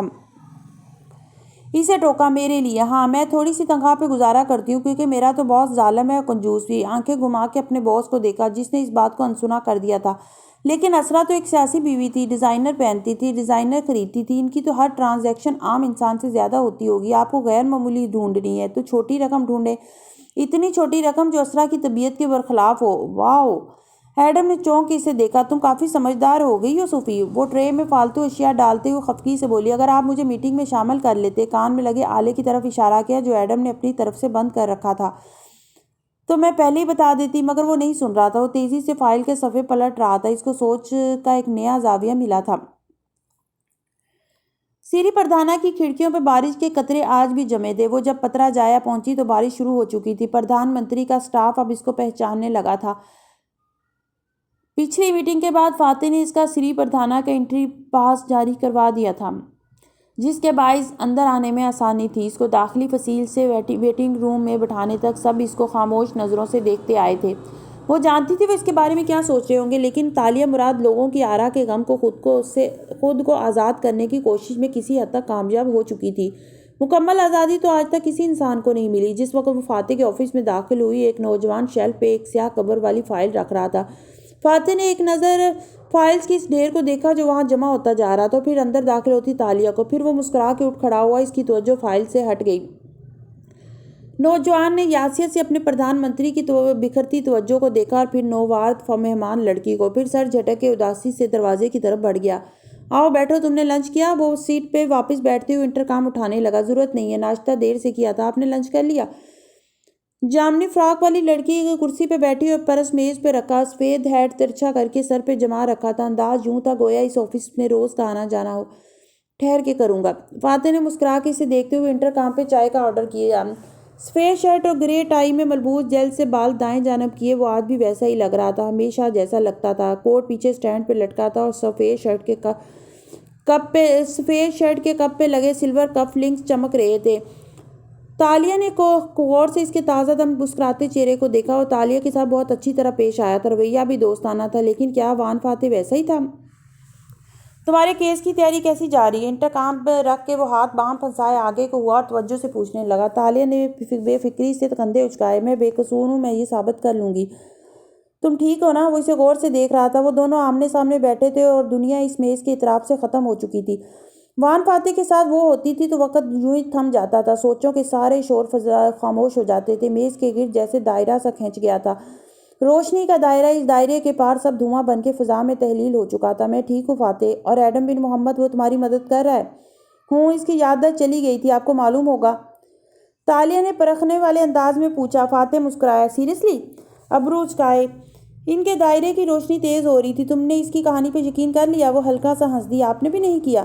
نہیں، وہ محض مجھ سے فاصلہ رکھنا چاہتا تھا، سو میرا اخلاقی فرض تھا کہ اس کی خواہش کا احترام کروں۔ جب کسی کی زندگی میں آپ کی جگہ نہ ہو تو اس کو مجبور نہیں کرنا چاہیے۔ تالیہ کی مسکراہٹ غائب ہو گئی۔ اس کی آنکھوں میں عجیب سا ملال جھکا۔ کیسے معلوم ہوتا ہے کہ کسی کی زندگی میں آپ کی جگہ ہے یا نہیں؟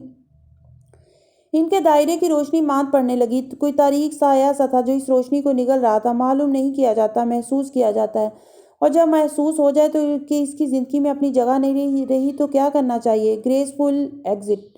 وان فاتح نے مسکرا کے ابرو اچکائے۔ وہ مسکرا بھی نہیں سکی، بس اس کو دیکھے گئی۔ وہ آسیب جیسا سایہ دائرے کے اوپر چھانے لگا۔ روشنی جہاں سے بھی آ رہی تھی اس کا راستہ روک گیا۔ اسے لگا ان دونوں کے درمیان سرمئی دھواں سا اٹھنے لگا اور سارا منظرنامہ دھندلا گیا ہو۔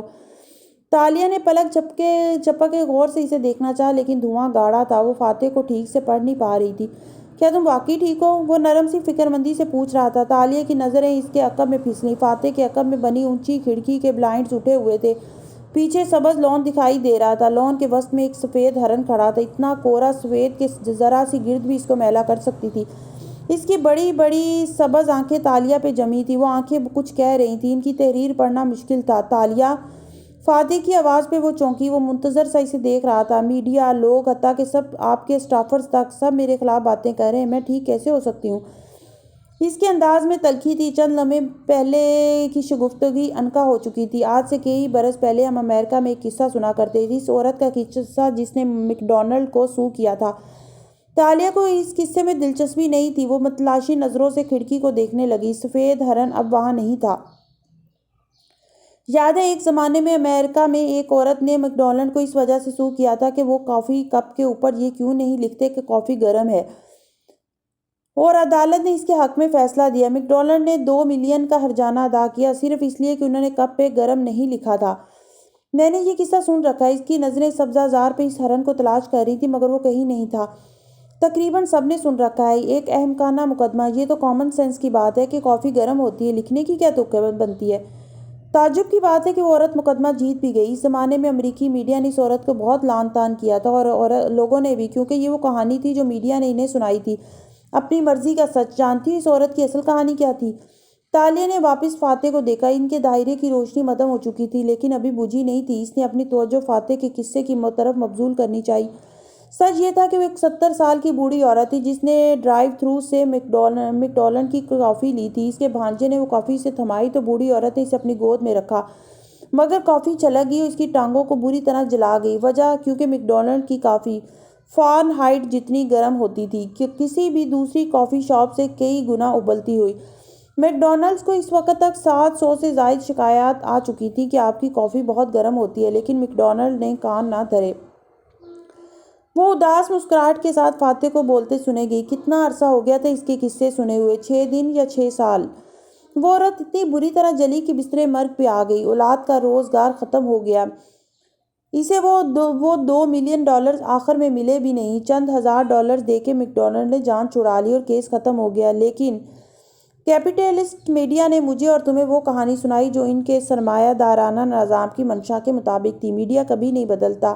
میڈیا تمہارے اور میرے ساتھ آج بھی وہی کر رہا ہے جو اس وقت کافی سے جلنے والی بوڑھی عورت کے ساتھ کر رہا تھا۔ میڈیا کبھی میرا سچ نہیں دکھائے گا، مجھے اپنا سچ خود دکھانا ہوگا۔ وہ تلخی سے مسکرائی۔ لیکن آپ کے ساتھ میڈیا کیا کر رہا ہے؟ وہ ناسمجھی سے پوچھا۔ فاتح نے گہری سانس لی اور پیچھے کو ہوا۔ ٹی وی کھول لو، سوشل میڈیا دیکھ لو، ہر جگہ وہاں فاتح تنقید کی زد میں ہوتا ہے۔ اس نے مسکرا کے شانے اچکائے۔ آپ اپنی جاب سے خوش نہیں ہیں؟ اس نے چنبے سے سوال پوچھا۔ یہی تو آپ کا خواب تھا، یہی تو آپ چاہتے تھے فاتح، پھر کیوں؟ اس کیوں کا سوال مجھے بھی ان 6 سالوں میں نہیں ملا۔ فاتح نے پیچھے کو ٹیک لگائی، اطراف میں اپنے شاہانہ آفس کے در و دیوار کو دیکھا۔ یہ ویسا نہیں ہے جیسے میں نے تصور کیا تھا۔ میں نے سوچا تھا تالیہ میرے پاس میرے ملک کی بھاگ دوڑ ہوگی تو میں اس ملک کی بہتری کے فیصلے کروں گا، لیکن جب سے میں اسی کرسی پہ آیا ہوں مجھے اس کرسی کو بچانے کی ترجیح دینی پڑ رہی ہے۔ اگر یہ کرسی چلی گئی تو میں کچھ نہیں کر پاؤں گا، اس لیے پہلے کرسی پھر کچھ اور آپ پچھلے کئی سال سے اس کرسی کو بچا رہے ہیں، ہر طرف سے، ہر ایک کے ہاتھ سے۔ اس نے سمجھتے ہوئے سر حسبات میں ہلا دیا۔ اس کا دھیان اپنے دائرے کی روشنی سے ہٹ چکا تھا۔ لیکن میں نے ملک کے حالات دیکھے ہیں، آپ نے اچھے فیصلے بھی کیے ہیں فاتح، آپ نے بہت اچھے قوانین بنائے ہیں، مگر یہ ویسا نہیں ہے جیسا میں چاہتا تھا۔ میں اس سے بہت زیادہ کرنا چاہتا تھا، مگر یہ لوگ آپ کو کچھ کرنے نہیں دے رہے، آپ کے دشمن بڑھتے جا رہے ہیں۔ وہ اس کا چہرہ پڑ رہی تھی۔ کبھی آپ نے سوچا کہ آپ کے دشمن آپ کے قریبی لوگوں کو بھی غداری کرنے پر مجبور کر سکتے ہیں؟ دائرہ بجھنے کے قریب تھا۔ روشنی کم ہوئی تو پردھان منتری کا اجنبی آفس نمایاں ہونے لگا۔ فاتح نے اس کی بات پہ چونک کے اسے دیکھا۔ کھل کے کہو، کیا کہنا چاہ رہی ہو؟ یوں ہی کہہ رہی ہوں، مجھے آپ کے گرد کچھ ایسے لوگ نظر آ رہے ہیں جو آپ سے مخلص نہیں لگتے۔ وہ اس کی آنکھوں سے نظریں ہٹائے بغیر کہہ رہی تھی۔ اشر میرے ساتھ کئی برس سے ہے، میں جانتا ہوں اس نے تمہیں گرفتار کروایا، لیکن اسرا اس کی بہن تھی۔ تالیہ نے پہلو بدلا۔ 6 سال کے فاصلے نے درمیان سے اعتماد کی وہ فضا غائب کر دی تھی جو سب کچھ کہنے دیتی تھی۔ کیا اب وہ فاتح سے کھل کے بات کر سکتی تھی؟ میں اشر کی بات نہیں کر رہی، میرا مطلب تھا آپ کے گھر میں آنے جانے میں لوگ۔ میرے گھر میں چند ملازم ہیں جن کی سیکیورٹی کلیئرنس کر کے انہیں رکھا گیا ہے، باقی میرے بچے ہیں، میشا اور اشر ہے۔ وہ حیران ہوا۔ میشا، وہ جولیانا کی ٹیوٹر، وہ آپ کے گھر رہتی ہے؟ وہ چونک گئی۔ ہاں، اس کا کچھ ذاتی مسئلہ چل رہا تھا تو جولیانا اور میں نے اسے پیشکش کی کہ وہ کچھ دن ہمارے پاس قیام کر لے۔ کوئی بات ہے کیا؟ نہیں، ایسی کہہ رہی تھی۔ اس نے سر جھٹک کے گہری سانس لی، اٹھ کھڑی ہوئی۔ فاتح اس کا یقین نہیں کرے گا، وہ جانتی تھی۔ میں چلتی ہوں، آپ کی بریک ختم ہونے والی ہے۔ ایک نظر اس نے دونوں کے درمیان حائل میز کو دیکھا۔ برسوں پہلے وہ اس کے ڈائننگ ہال میں ایسی ہی میز کی گرد بیٹھی تھی اور اس نے پوچھا جا رہا تھا کہ کیا گھائل غزال کی پینٹنگ اصلی ہے، اور اس نے مسکرا کے کہا تھا ہاں اصلی ہے، کیونکہ وہ جانتی تھی کہ کوئی اس کا یقین نہیں کرے گا۔ پھر یہ منظر کتنی دفعہ دہرایا گیا تھا۔ تالیہ مراد جھوٹی اور فریب کار عورت تھی۔ وہ فاتح سے دل کی بات نہیں کہہ سکتی کیونکہ وہ اس کا یقین نہیں کرے گا۔ کتنی دفعہ فاتح نے اس کا یقین کیا، کتنی دفعہ فاتح نے اس کا یقین نہیں کیا، مگر اب دونوں کے درمیان کئی سال کا فاصلہ بھی حائل ہو چکا تھا۔ فاتح کے نزدیک اس کی بات کیسے معتبر ہوگی؟ بس فاتح مایوس ہوا اور کلائی پہ بندھی گھڑی دیکھی۔ ابھی میری بریک میں کچھ وقت ہے، اور تالیہ نے سوچا کہ سارے کھیل وقت کے ہی تو تھے، اسے وقت ضائع کیے بغیر مڑنا تھا اور ہمیشہ کی طرح کچھ کہے بنا وہاں سے نکل جانا تھا، جیسے اس نے انہیں پہلی دفعہ نہیں بتایا تھا کہ گھائل غزال کی پینٹنگ نقلی ہے، جیسے اس نے فاتح کو نہیں بتایا تھا کہ اس کی فائل اسرا نے چرائی تھی، جیسے اس نے یادداشت کھو دینے والے فاتح کو نہیں بتایا تھا کہ وہ دونوں کبھی وقت کے سفر پہ ساتھ گئے تھے، جیسے وہ فاتح کو کنویں پہ چھوڑ کے ایڈم کے ساتھ قدیم ملاقہ کے سفر پہ نکل گئی تھی، جیسے وہ ہمیشہ اپنی بات اسے نہیں کہہ پاتی تھی کیونکہ دل کہتا تھا وہ کبھی سچی قرار نہیں دی جائے گی۔ میں آپ کا وقت نہیں ضائع کرنا چاہتی۔ اس نے سر کو خم دے کے سلام کیا۔ کیوں؟ تمہیں لگا کہ تمہارے لیے میرے پاس وقت نہیں ہوگا؟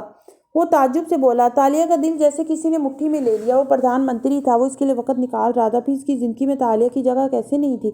وہ اس دن سے فاتح کو الزام دیتی آ رہی تھی کہ وہ آگے بڑھ چکا ہے، وہ بدل چکا ہے۔ کتنا عجیب احساس ہوتا ہے جب انسان پہ انکشاف ہو کہ اس ساری ایکویشن میں وہ خود ہی غلط جگہ کھڑا ہے، اس کا چیزوں کو دیکھنے کا زاویہ ہی غلط ہے۔ فاتح بن رامزل آگے نہیں بڑھا تھا، تالیہ اس کے پیچھے کی رک گئی تھی۔ وہ تالیہ کے اپنی طرف بڑھنے کا انتظار کر رہا تھا۔ کیا اب بھی آپ کی زندگی میں میری جگہ ہے؟ اس نے خود کو حیرت اور بے یقینی سے کہتے سنا۔ اور تمہیں کیوں لگا کہ میری زندگی میں تمہاری جگہ ختم ہو چکی ہوگی؟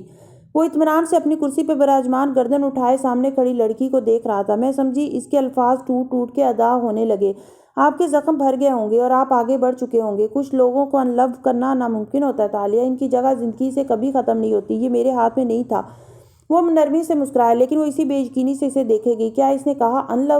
کیا اس نے واقعی یہ لفظ بولا تھا؟ میں چاہتا ہوں کہ تم کل رات میری فیملی کے ساتھ ڈنر کرو میرے گھر پہ۔ میں تمہیں اپنے بچوں سے ملوانا چاہتا ہوں، یہ بھی دکھانا چاہتا ہوں کہ میرے گھر میں تمہاری جگہ ہمیشہ رہے گی۔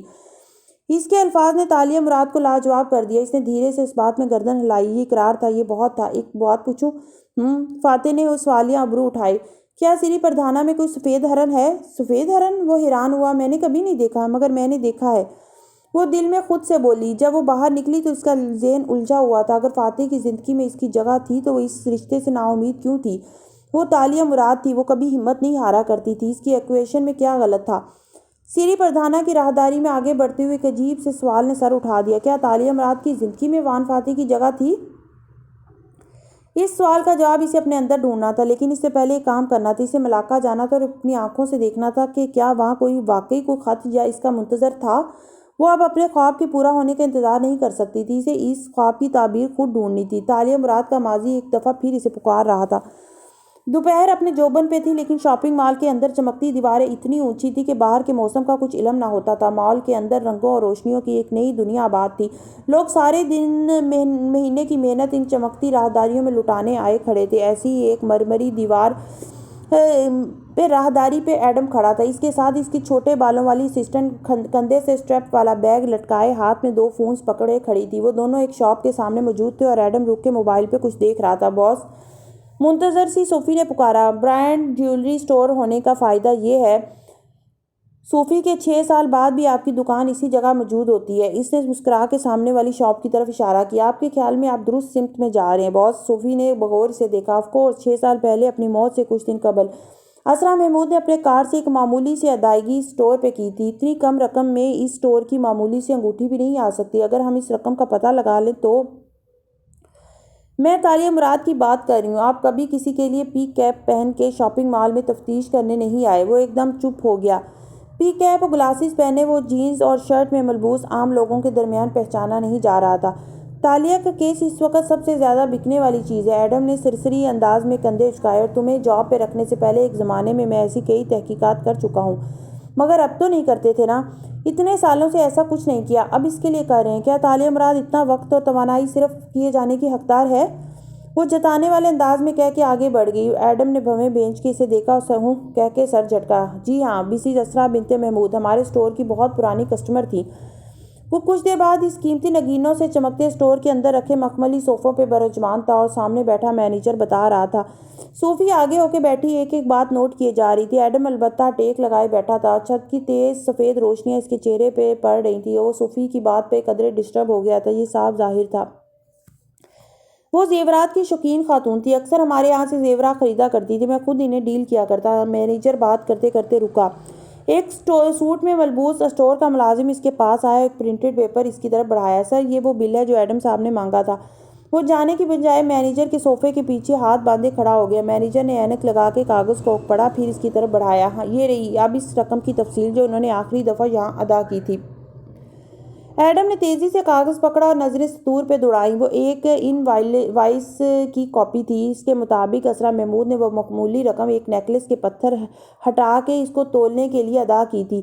یہ ایک ڈائمنڈ نیکلس تھا جس کے زمرد ہٹا کے اس کی قیمت لگائی گئی تھی۔ کیا آپ کو یاد ہے وہ اس سیٹ کی قیمت کیوں لگوانا چاہتی تھی؟ ایڈم نے چہرہ اٹھا کے مینیجر کو دیکھا۔ کن اکھیوں سے اس نے دیکھا کہ وہ ملازم لڑکا وہیں کھڑا تھا؟ وہ مسلسل ایڈم کو دیکھ رہا تھا۔ انہوں نے بتایا نہیں تھا، لیکن لوگ قیمت صرف ایک وجہ سے لگواتے ہیں، زیورات بیچنے کے لیے۔ صوفی تیزی سے بولی۔ جی بالکل، مینیجر کے پیچھے کھڑے لڑکے نے پرجوش انداز میں تائید کی۔ وہ پھر سے ایڈم کو دیکھنے لگا۔ کیا آپ کے پاس اس روز کی CCTV ریکارڈنگ ہوگی؟ CCTV زیادہ سے زیادہ 6 ماہ تک رکھی جاتی ہے۔ 6 سال بہت لمبا عرصہ ہے، سوری، مجھے اندازہ تھا۔ خیر، اس انوائس میں ان تینوں ڈائمنڈز کا سرٹیفکیٹ نمبر بھی لکھا ہے جو اس سیٹ پہ جڑے تھے۔ ایڈم بل کو غور سے دیکھتے ہوئے بولا، کیا آپ مجھے اس ہیرے کا ریکارڈ نکال کے دے سکتے ہیں؟ میرا خیال ہے مسز ہسرا نے وہ سیٹ کسی کو بیچا تھا۔ اس شخص نے آگے بیچا ہوگا، بغیر سرٹیفکیٹ وہ اسے آگے نہیں بیچ سکتا۔ جی، فنگر پرنٹ کی طرح ہر ہیرے کا سرٹیفکیٹ نمبر ہوتا ہے جو لیزر کی مدد سے اس ہیرے پہ لکھا جاتا ہے اور عام آدمی کو نظر نہیں آتا۔ میں چیک کر کے بتاتا ہوں۔ مینیجر ساتھ رکھی میز کی طرف گھوما اور کی بورڈ پہ تیز ٹائپ کرنے لگا۔ وہ ہیرا دنیا میں جہاں بھی ہوگا مل جائے گا۔ میں متعلقہ اداروں کو ای میل کر رہا ہوں، جیسے ہی جواب آئے گا میں آپ کو مطلع کر دوں گا۔ ہمارے ریکارڈ میں اس سیٹ کی تصویر بھی ہے، وہ بھی آپ کو میل کر دے رہا ہوں۔ ہمارا ہر سیٹ یونیک ہوتا ہے، ایک ڈیزائن صرف ایک دفعہ بنتا ہے۔ مینیجر تیزی سے انگلیاں چلاتے ہوئے کہہ رہا تھا۔ وہ نوجوان ہنوز وہیں کھڑا تھا۔ اس دن مسز اسرا کو جس سیلز مینیجر نے ڈیل کیا تھا، اس نے پوچھتے ہوئے بل سے نام پڑھا، نور جاز۔ کیا میں ان سے مل سکتا ہوں؟ جی سر، وہ میں ہی ہوں، مینیجر نہایت ذمہ داری سے بتا رہا تھا۔ اور مجھے یاد ہے وہ دن، وہ اپنا ڈائمنڈ سیٹ لے کر آئی تھیں۔ وہ اس کی قیمت لگوانا چاہتی تھیں۔ کوئی ایسی بات، کوئی چھوٹی سی بات جو آپ کو اس دن سے متعلق یاد ہو؟ سامنے کھڑے لڑکے کا دیکھنا اسے کوفت میں مبتلا کر رہا تھا، مگر وہ اسے نظر انداز کر کے مینیجر سے بات کر رہا تھا۔ وہ اس دن خاموش سی تھی۔ مینیجر سوچ کے بتانے لگا، کچھ خاص نہیں بولی تھی۔ انہوں نے سیٹ کی قیمت لگوائی اور پھر وہ دونوں چلے گئے۔ دونوں، ایک آدمی تھا ان کے ساتھ، پہلے کبھی نہیں دیکھا تھا میں نے اسے۔ اس کا کوئی نام، کوئی شناخت کچھ یاد ہے آپ کو؟ ایڈم تیزی سے بولا، نہیں سر، اتنی پرانی بات ہو چکی ہے، مجھے تو اس کی شکل بھی ٹھیک سے نہیں یاد، مینیجر بے چارگی سے بولا۔ خیر، جہاں اس نے ہیرے بیچے ہیں وہاں سے اس کا ریکارڈ نکل آئے گا، ایڈم نے خود کو تسلی دی۔ صوفی نے گہری سانس لے کے اسے افسوس سے دیکھا۔ وہ نوٹ پیڈ پہ کچھ لکھنے لگی۔ وہ بھی سر جھکا کے اپنے موبائل میں میسیجز دیکھنے لگا۔ مینیجر کو ای میل موصول ہوئی تو اس نے ان دونوں کو مخاطب کیا، اوکے، اس ڈائمنڈ سیٹ کا پتہ چل گیا ہے، گڈ، وہ اب کس کی ملکیت میں ہے؟ ایڈم تیزی سے سیدھا ہو کے بیٹھا۔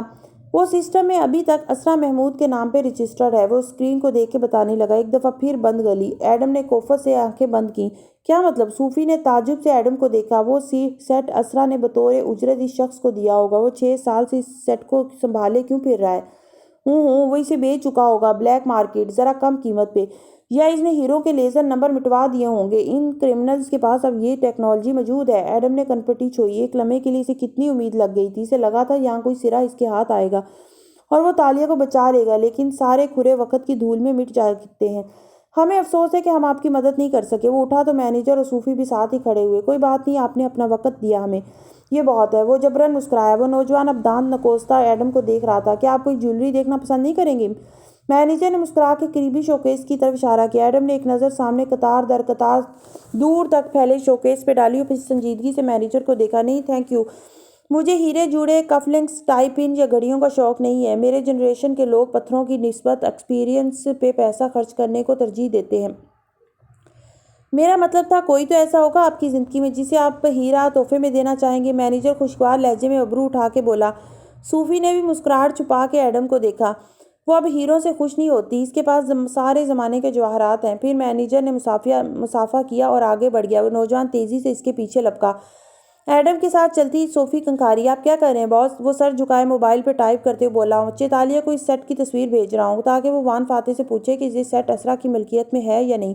امید ہے یہ سیٹ انہیں کئی برس سے نظر نہیں آیا ہوگا۔ آپ اپنی زندگی کے ساتھ کیا کر رہے ہیں؟ میں ایک دوست کی مدد کر رہا ہوں۔ وہ صرف دوست نہیں ہے، یقیناً کسی وجہ سے آپ دونوں کا تعلق ٹوٹ گیا تھا، لیکن جس طرح آپ اس کی مدد کر رہے ہیں آپ کو پھر سے تعلق جوڑنے کی امید ہے۔ مجھے نہیں معلوم۔ اس نے سادگی سے شانے اچکائے۔ وہ دونوں اپنے اسٹور کے دروازے تک پہنچ گئے تھے۔ تو پھر معلوم کرے اور کھل کے اسے سب بتا دیں، اس سے کیا ہوگا؟ وہ تلخی سے ہنسا۔ پھر آپ کو کوئی پچھتاوا نہیں رہے گا۔ اور سنیں بہت ساری دنیا امید پہ ہی تو قائم ہے اور اپنے فائدے کے لیے ہم سب کو لڑنا پڑتا ہے۔ قسمت وغیرہ کچھ نہیں ہوتی، انسان کو وہی ملتا ہے جس کے لیے وہ کوشش کرتا ہے۔ ہاں، دروازہ کھولنے سے پہلے ایڈم ایک دم واپس گھوما۔ وہ نوجوان جو ان سے ذرا فاصلے پہ رکا کھڑا تھا گڑبڑا گیا۔ جی؟ ایڈم نے تحمل سے ابرو اٹھا کے پوچھا۔ سر، وہ ہکلا گیا۔ رنگت سرخ پڑ گئی۔ صوفی نے گہری سانس لی اور آگے بڑھی۔ آپ ادھر کھڑے ہو جائیں، میں آپ دونوں کی تصویر بنائے دیتی ہوں۔ باس، اسے آنکھ سے اشارہ کیا۔ اوہ، وہ اس سارے زمانے میں ایسا الجھا تھا کہ اسے بھول گیا تھا کہ وہ نوجوان اسے ایسے کیوں دیکھ رہا تھا۔ وہ بیچارہ فین تھا۔ ایڈم قدرے مسکرایا تو اس کو حوصلہ ہوا۔ وہ خوشی اس کے ساتھ آ کھڑا ہوا۔ صوفی نے اپنے فون سے دونوں کی تصویر کھینچی، پھر ایڈم نے اس سے ہاتھ ملایا۔ وہ فین مومنٹ میں بالکل کچھ بول نہیں پا رہا تھا۔ تھینک یو، میں آپ کا شو بہت شوق سے دیکھتا ہوں۔ جذبات سے بے قابو ہوئے بدک بول پایا، بہت شکریہ۔ ایڈم نے سر کو جنبش دے کے کہا اور مڑ گیا۔ اپنے پیچھے اس نے سنا وہ صوفی سے تصویر اپنے فون میں منتقل کرواتے ہوئے کہہ رہا تھا، میں آج کے دن کو ساری زندگی یاد رکھوں گا۔ ایڈم بن محمد کے قدم وہیں جم گئے۔ وہ آہستہ سے مڑا، تعجب سے اس نوجوان کو دیکھا۔ کیوں؟ تم اس دن کو کیوں یاد رکھو گے؟ کیونکہ وہ نروس سا مسکرایا۔ صوفی کو دیکھا، پھر اس کو۔ کیونکہ آپ سیلیبریٹی ہیں، آپ لائق شو مشہور ہے اور باس۔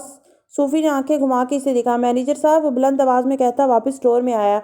بہت سے لوگ ہاتھ روک کے اسے دیکھنے لگے۔ ایڈم نے پی کیپ اتاری اور واپس اسی صوفے پہ بیٹھا۔ مجھے آپ سے ایک اور فیور چاہیے، اور مجھے امید ہے کہ اس کے بعد میں آپ کے ڈائمنڈز خریدنے کے لیے متفق ہو جاؤں گا۔ وہ بازو صوفے کی پشت پہ پھیلا کے مسکرا کے بولا۔ مینیجر مسکرا کے واپس اس کی طرف آیا۔ اس کی سب سے بڑی طاقت سیلیبریٹی ہونا تھا، اور آج اسی شے نے ایڈم بن محمد کو کامیابی دلانا تھی۔ جونکر اسٹیٹ کی رونق اس سپہر ویسی ہی تھی۔ بادل سارے ملاقہ پہ چھائے تھے، اس لیے وہاں ٹھنڈی سی چھایا تھی۔ ایسے میں سڑک کنارے ایک ٹیکسی روکی اور سفید ہیٹ والی تالیہ مراد باہر نکلی۔ اس کے سامنے سڑک کا وہ حصہ تھا جہاں سے وہ 6 سال بعد اپنی دنیا میں واپس آئی تھی۔ کتنی دیر وہ وہیں کھڑی رہی، پھر ہمت کر کے دھیرے دھیرے قدم اس جانب اٹھائے۔ جامنی فراق کا گھیرا ٹخنوں کے قریب ہوا سے پھڑپھڑا رہا تھا اور سنہری چین والا پرس کندھے سے لٹک رہا تھا۔ انگلیاں باہم مروڑتی وہ اس مین ہول کے کنارے آئی، پھر پنجوں کے بل وہاں بیٹھی۔ چند لمحے وہ اپنے دل کی دھڑکن سنتی رہی۔ مین ہول کے ڈھکن پہ ایک کاغذ کا کونا پھنسا نظر آ رہا تھا۔ کنارے سے ایک جگہ سیمنٹ اکھڑی تھی تو وہاں برہنہ گیلی مٹی نظر آتی تھی جس پہ ایک کونپل اگی تھی۔ اس کونپل میں ایک تتلی بیٹھی تھی۔ تتلی سیاہ تھی اور اس پہ پیلے دھبے تھے، یا شاید وہ پیلی تھی اور سیاہ دھبے تھے۔ تالیہ نے ہاتھ اس جانب بڑھائے تو تتلی اڑ گئی۔ اس نے تتلی کا تعاقب نہیں کیا، بس ہمت کر کے ڈھکن ذرا سا اٹھایا اور لفافہ نکالا، پھر ہاتھ سے اس پہ گلی لگی گرد اور ریت جھاڑی۔ پتری تاشا بنت مراد کے نام۔ خط کا لفافہ سفید تھا، زردی مائل سفید۔ کاغذ قدیم زمانے کا بنا لگتا تھا۔ اس پہ تاریخ اسی دن سے 1 ماہ بعد کی لکھی تھی جب وہ ایڈم اور فاتح کے ساتھ قدیم ملاقہ سے نکلی تھی، جب مراد راجہ نے فاتح کو وہ کاری زخم پہنچایا تھا۔ تالیہ نے انگلیوں پہ گنا، یہ اس کے قدیم ملاقہ سے نکلنے کے 1 ماہ بعد لکھا گیا تھا۔ وہ لفافہ اٹھائے کھڑی ہوئی، اسے چاک کرنے کی ہمت نہ تھی۔ اس پہ لگی مہر سلطنت محل کی تھی، سلطان مراد راجہ کی مہر۔ کیا وہ واقعی اس کے ماضی کی بازگشت تھا؟ کیا اس دنیا سے اس دنیا میں خط بھیجنا ناممکن تھا؟ تالیہ کو احساس ہوا کہ کوئی اسے دیکھ رہا ہے۔ تیزی سے الٹے قدموں گھومی۔ گلی میں غیر شناسا لوگ آ جا رہے تھے، بظاہر کوئی اس کی طرف متوجہ نہ تھا۔ وہ سر جھٹک کے آگے بڑھنے لگی۔